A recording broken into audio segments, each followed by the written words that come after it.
Hello. So today I am sitting down for the first time in quite a while and writing. I started a novel around the time the beginning of the pandemic, and it was a story that just started falling out of me. A story that I knew needed to be told, the story that I was telling to myself, even. And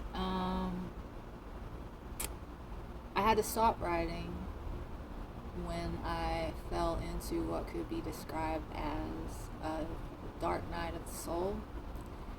And during that time, I lost my ability to read, to write, to drive a car, to basically take care of myself. And I was very angry and bitter about the fact that I believed that I would never, ever, ever again write, and I would not finish what I had started. And having worked through it all and having healed my brain and being able to write again, I'm back at it. And I've not been very disciplined with sitting down every day and making time to write, but mainly that's because I have not wanted to force things. I've not wanted to seem like a chore. I'm not on a timeline, and I believe that my unconscious mind is chewing on things, making sense of it, putting it in order. And I woke up this morning feeling like, okay, it's time to start working on this more regularly. And so I came up with a formula that I believe will help me be effective and productive.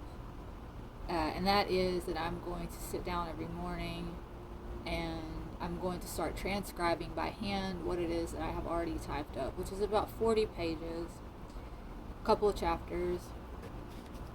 So I'm going to write by hand 1 page a day, and then next to that page I am going to come up with a visual depiction, a symbol of what I have written.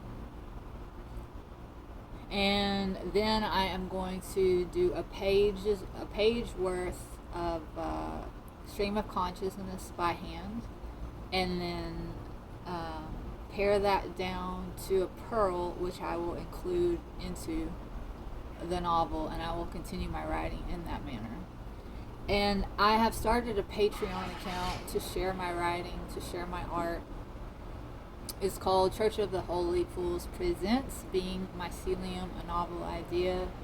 And the reason that it's called Being Mycelium is because I strive in my lifestyle to mimic mycelium, which is the underground structure of fungi.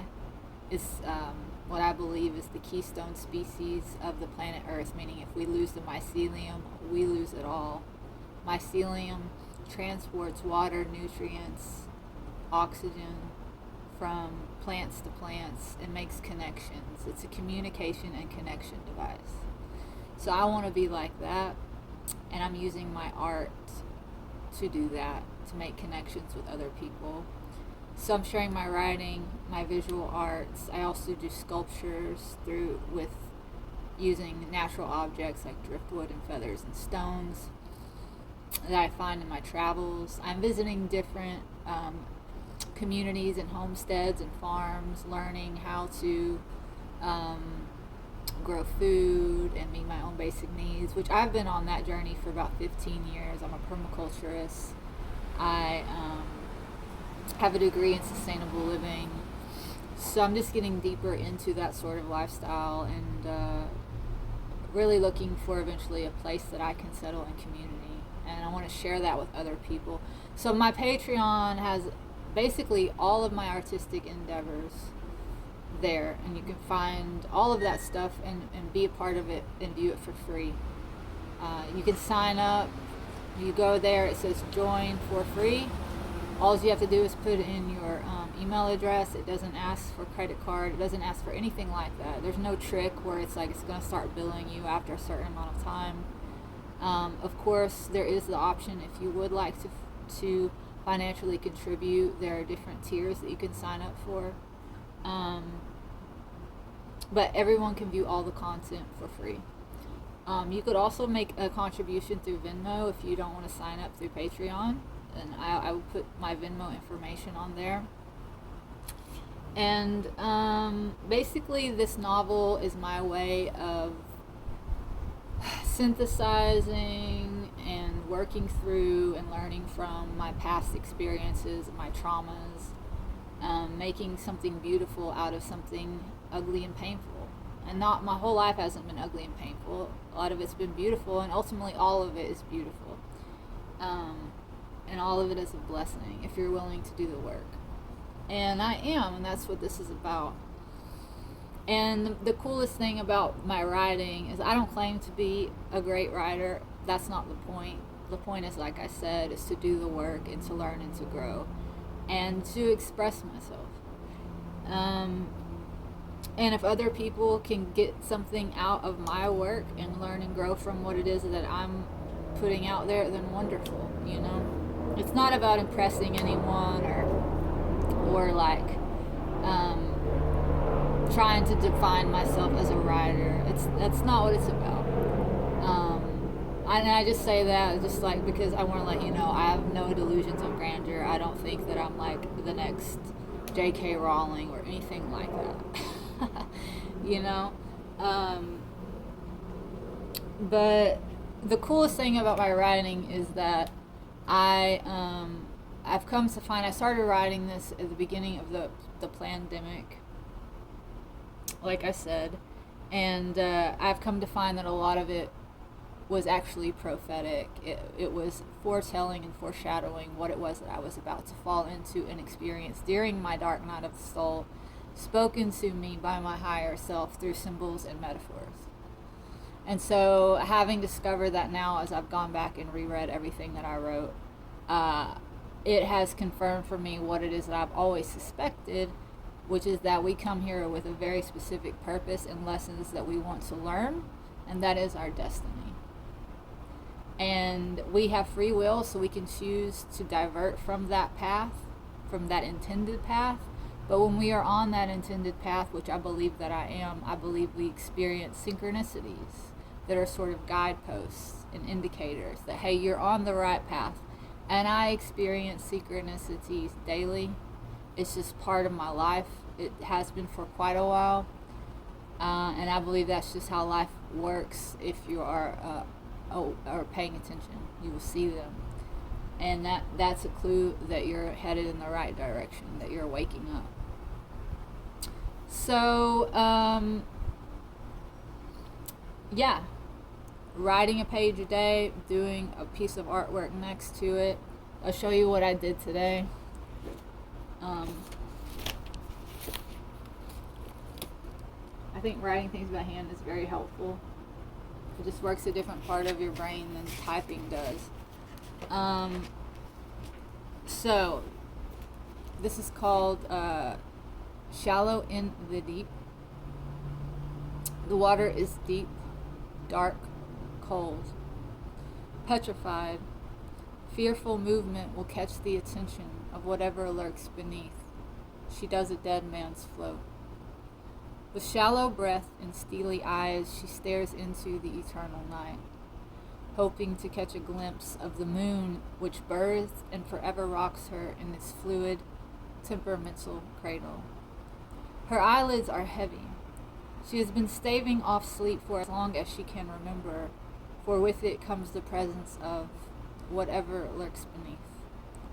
Drawn in by the sympathetic vibration of slumber, it comes to feed on the unguarded shame and self-doubt which is otherwise clenched tightly in white-knuckled fists that unfurl only in unconscious defeat. Never has she seen whatever it is, but always she has felt it there, below. An imposturous gravity that counts among its mass her pillaged innocence, and surely that of many others. She came to realize long ago that when this thing feeds, its food source somehow multiplies rather than depletes. And as it grows, her hands grow heavier. She becomes weaker, faster, more susceptible to defeat. So that's what I wrote. That's page 1, and this is the symbol. I wanted to create a very simple visual of that. And so this is the above. This is the blackness of the night sky. This is the water that she's floating upon, the sea. This is what lurks below, the unconscious.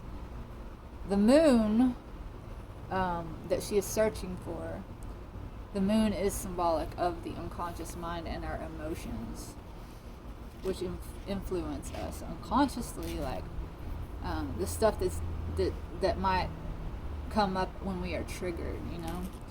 And likewise, water is symbolic of the unconscious and fluid emotions. So we have here is the night sky above, and the unconscious below. As above, so below, and she's between. And when I fell into the dark night of my soul, basically I sank into this unconscious, and I was trying to fight it off. I was trying to stave it off. My entire life, that's what I was doing. But I always knew this thing was lurking there, waiting to gobble me up. If at any moment I like drop my guard. And I did drop my guard. And I believe that was a result of actually having healed to such a degree that I knew that I could now face it. And I came up and I went to battle with my shadow. For a while, I became my shadow. I was swimming in it. So, and also part of the experience of my dark night was experiencing akathisia, anhedonia, and insomnia. So that having extreme insomnia, my eyelids were literally heavy. I could not close my eyes. I could not sleep. I wanted to so badly, and yet there came a point when I think probably physiologically I would have been able to sleep, but it was at some point it became the trauma and the terror of what would be awaiting me in my dream time that kept me from being able to sleep, because I thought it would overcome me, it would devour me, and I would never again wake up, that I would die. So I went through that for a year in the woods, wrestling my own shadow and my demons. Akathisia is a condition where you cannot stop moving your body. Anhedonia is a condition where you cannot feel pleasure of any kind. And also with the akathisia, you have an internal terror, extreme terror. So that was my black night, or dark night. I became the blackness. So you'll find that there on Patreon. You'll find this content daily. I may upload weekly, but I'll be working on this daily. And so there will be quite a lot of content to see and to experience. And I probably will be going to that farm in Georgia at the beginning of October. So you'll be getting educational content in the realm of regenerative living starting in October. I've also been making quite a lot of sculptural work here while I'm visiting my brother here in Austin. So I'll share photos of that work. I do nude modeling for painters and artists. So sometimes I share the work that's been done of me on there. Sometimes I'll share poetry or journal entries from my past. So there's a lot of different artistic things that I share. All of my artistic endeavors can be found on my Patreon. Church of the Holy Fools presents Being Mycelium, a novel idea. Once again, it is free unless you would like to contribute financially. It would be greatly appreciated. The lowest tier is $4.44 a month. You get all the content. The highest tier, you get all the same content, $20 a month. And there's many levels in between. And you can cancel at any time. It's not like if you sign up, it's going to bill you every month without, you're not signing up for a commitment. It's month to month. And you can also just contribute when you want through Venmo. So that's that. Oh, and then I'll show you like an example of my stream of consciousness. So I just did this, and then I'm going to synthesize it, pull a pearl out, and then add that to my writing, to the novel. In my writing, it tends to be very poetic. Like my prose is poetic, so this novel is kind of like I look at it as like a long form poem. Okay, so this is what I wrote. This is just like basically vomit, okay? It's not polished, it's just words. Our goodbye, a perfectly orchestrated scene projected onto the cosmic screen, a perfectly designed stitch in the fabric of space-time. The weather, sunshine through soft rain, matched the mood. Melancholy, bittersweet. 7 colors graced the sky in an arc that rose up out of and entered back into the sea in the ever-present, eternal now, when and where I placed a salty kiss upon your cheek. All before, during, and after, I spiraled into the madness of total chaos, where I became the blackest blackness, bleeding into and rising up as the reddest of redness. Okay, so I'm going to do a little more writing stream of consciousness today, and then do some work paring that down. And like I said, it's totally free. I would love the support. I would love the encouragement. But I'm doing the work, and something beautiful is going to come out of it.